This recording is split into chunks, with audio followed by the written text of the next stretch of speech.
할렐루야. 하늘의 기쁨과 이 땅의 희락의 열매가 가득한 날이 되시기를 주의 이름으로 축복합니다. 오늘 말씀은 마가복음 9장 33절에서 35절입니다. 가버나움에 이르러 집에 계실새 제자들에게 물으시되 너희가 길에서 서로 토론한 것이 무엇이냐 하시되 그들이 잠잠하니 이는 길에서 서로 누가 크냐 하고 쟁론하였음이라.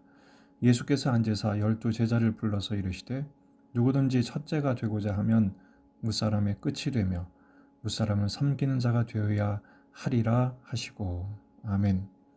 본문에 계시된 주님은 어떤 분이신가? 섬기는 제자가 되기를 원하십니다. 앞에서 예수님은 순환을 예고하셨습니다. 십자가 지실 것을 말씀하셨죠. 하지만 제자들은 깨닫지도 못했고 묻지도 못했습니다. 그런데 그런 제자들이 길에서 서로 쟁론합니다. 다퉜다는 것이죠. 그 다툼의 주제가 뭡니까? 서로 누가 크냐라는 것입니다.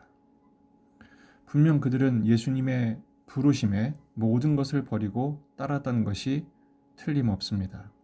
하지만 그들의 동기와 목적은 여전히 더 나은 자리, 자기가 얻고자 하는 것을, 목적한 것을 바꾸지 못한 것이죠. 따라오긴 했지만 아직도 변화되지 못한 것입니다.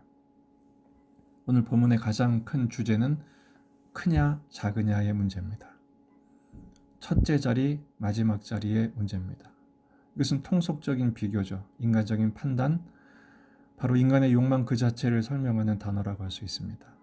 으뜸이 되고자 하는 것, 시기하고 경쟁하지요. C.S. 루이스는 인간의 가장 큰 죄를 교만으로 봤습니다. 그런데 경쟁이 그 교만에서 나오는 것입니다. 아담과 하와가 선악과를 먹었던 것은 하나님처럼 되리라는 사탄의 유혹 때문이죠. 바로 하나님과 경쟁하려는 마음에서 나온 것입니다. 스스로 높아지고자 하면 하나님이 낮추시게 되어 있습니다. 우린 자꾸 높아지기 위해서 옆에 사람의 것을 빼앗고 이기려고 합니다. 윗사람한테는 아부하고 지시하며 아랫사람한테는 모욕하고 멸시하죠. 탐욕적인 인간의 본성입니다.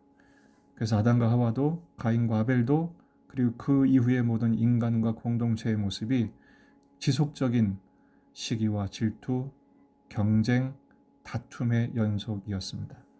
심지어 교회 안에서도 이런 모습은 세상과 다르지 않죠. 그래서 예수님은 그런 제자들에게 새로운 가치를 지금 가르쳐주고 계십니다. 천국에서 누가 으뜸이냐? 무사람의 끝이 되어야 한다. 오히려 무사람을 섬기는 자가 되어야 한다 라고 말씀하십니다. 이 가르침은 예수님이 먼저 모범을 보이신 섬김의 모습입니다. 바로 마가복음의 주제가 섬기는 종으로 오신 예수님이시죠. 예수님은 마가복음에서 매우 바쁘게 섬기십니다. 잠도 줄여가면서 쉬지도 못하시면서 식사할 겨를도 없이 바로 하나님 나라의 백성들을 섬기시죠. 예수님이 이 땅에 섬기러 오셨기 때문입니다. 마가복음 10장 42절에 45절 예수께서 불러다가 이르시되 이방인의 집권자들이 그들을 임의로 주관하고 그 고관들이 그에게 관세를 부리는 줄을 너희가 알거니와 너희 중에는 그렇지 않을지니 너희 중에 누구든지 크고자 하는 자는 너희를 섬기는 자가 되고 너희 중에 누구든지 으뜸이 되고자 하는 자는 모든 사람의 종이 되어야 하리라. 인자가 온 것은 섬김을 받으려 함이 아니라 도리어 섬기려 하고 자기 목숨을 많은 사람의 대소물로 주려 함이니라. 십자가를 져주심으로 섬겨주신 예수님, 제자들의 발을 씻겨주실 뿐 아니라 십자가에서 모든 것을 내어주심으로 섬겨주셨죠. 그런 예수님께서 제자들의 공동체가 바로 천국의 모형이 되기를 기대하셨습니다. 모든 사람이 섬김에 의해서 첫째가 되고 또 섬기는 자로서의 마지막이 되어주는 공동체가 되기를 원하신 것이죠. 천국은 어떤 것일까요? 분명한 것은 섬기는 곳일 것입니다. 하나님은 예배와 찬양으로 섬기고 또 서로는 사랑과 서로 섬김으로 천국을 이루게 될 것입니다. 그 가운데 기쁨이 가득하죠. 바로 주인의 즐거움에 참여하는 곳이 천국입니다. 그렇다면 오늘 말씀을 어떻게 적용할까요? 우리는 어떻게 섬겨야 할까요? 예수님처럼 십자가를 져주는 것입니다. 첫째는 예수님의 마음을 가지는 것이 중요합니다. 이 모든 사람들을 긍휼히 여기신, 불쌍히 여겨주신 예수님 스스로 낮아지셨죠. 모든 것을 버리고 모든 것을 비우고 가장 낮은 자리로 내려오셨어요. 가난하고 병들고 또 세리들, 죄인들 이런 사람들을 아낌없이 만나주시고 또 그들에게 겸손히 낮아지신 모습으로 섬겨주셨습니다. 우리가 섬기려 할 때 제일 먼저 회복해야 될 게 예수님의 마음입니다. 마태복음 5장 7절 긍휼히 여긴 자가 복이 있나니 저희가 긍휼히 여김을 받을 것이며 우리가 예수님의 마음을 가지는 것 이거보다 중요한 것은 없을 것입니다. 두 번째, 예수님처럼 희생하고 봉사하는 것입니다. 예수님이 우리를 위해 십자가를 져주신 것처럼 우리도 남을 위해 시간과 땀 흘리기를 아끼지 않는 것이죠.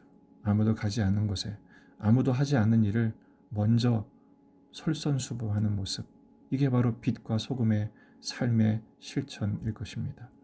지금 온 세상이 코로나 블루로 울분과 짜증이 가득 차 있습니다. 바로 우리의 섬김을 통해 십자가의 실천을 통해 하나님의 마음뿐 아니라 서로의 마음을 시원케 해줄 수 있는, 그리고 주님께 기쁨이 되어드리는 섬김의 삶을 사는 복된 날이 되시기를 주의 이름으로 축복합니다.